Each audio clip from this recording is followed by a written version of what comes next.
A spring note on Ethan Frome, the last one, in fact.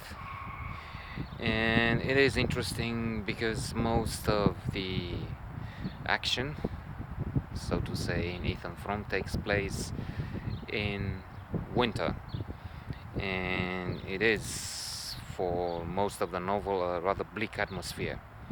And this superhero, Übermensch, as I've seen him for most of the novel, has to suffer a terrible fate. Um, Perhaps also in in a way, to some extent, because of weakness. He is human indeed. He is loyal to his wife, and he knows he has to care for her, even if she's dictatorial, tyrannical, and mean in many instances. But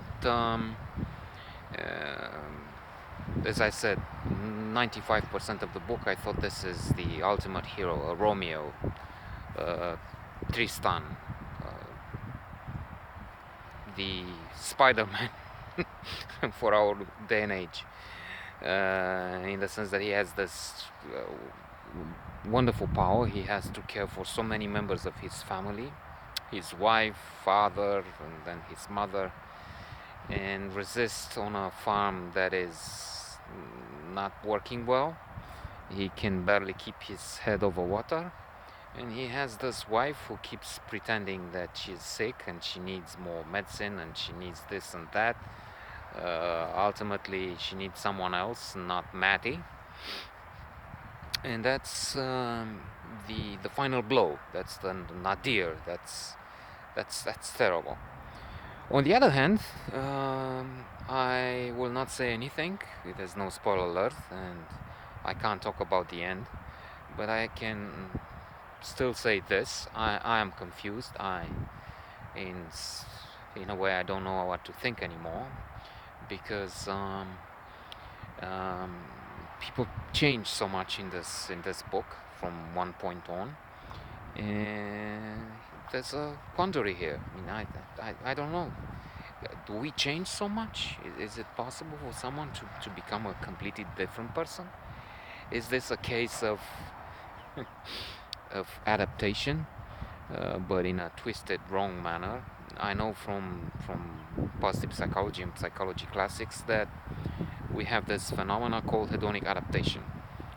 In the negative sense, it means we can buy things, material objects, clothes, fancy cars, and we adapt to them. They don't represent a pleasure anymore. You buy it, it's good for a while, but then you just get used with it. This was and money too. This was tested, by the way, on people who have won the lottery, big time, millions of dollars. They have a spike, but then they return to a base level of happiness.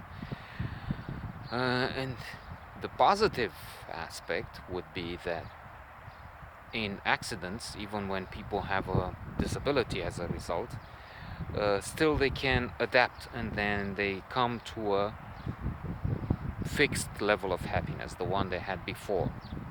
And therefore, this bad event is in the past. One can get over it, so to say. I don't know again what happened here. We know from the start again that I will not talk the end, but no spoiler alert necessary here because it's at the beginning that we see Ethan Frome as a wreck. The narrator even says, "Well, you mean he's only 52 or 3? I thought he's dead and in hell. I mean, the way he looks. He's been in a smash up, so he's been in an accident. But then he didn't get over it. Or what?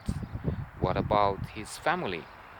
There'll be some surprises there. Again, that's something I can say, I can mention. I was beyond surprised. And to have this unexpected thing happen, but not just that, and have it turned upside down, and to have one person change from what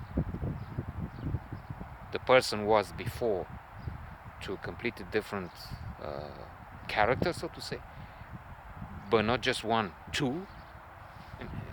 This is unbelievable. Still, I loved it. I am very fond of Ethan Frome. I identified with him to a certain extent. I don't know why he didn't take some decisions earlier on, but yet, and then, what about the end? I mean, would he have been in a different position? Who knows? Maybe you know. If you know, give me an answer. Tell me how to understand the end.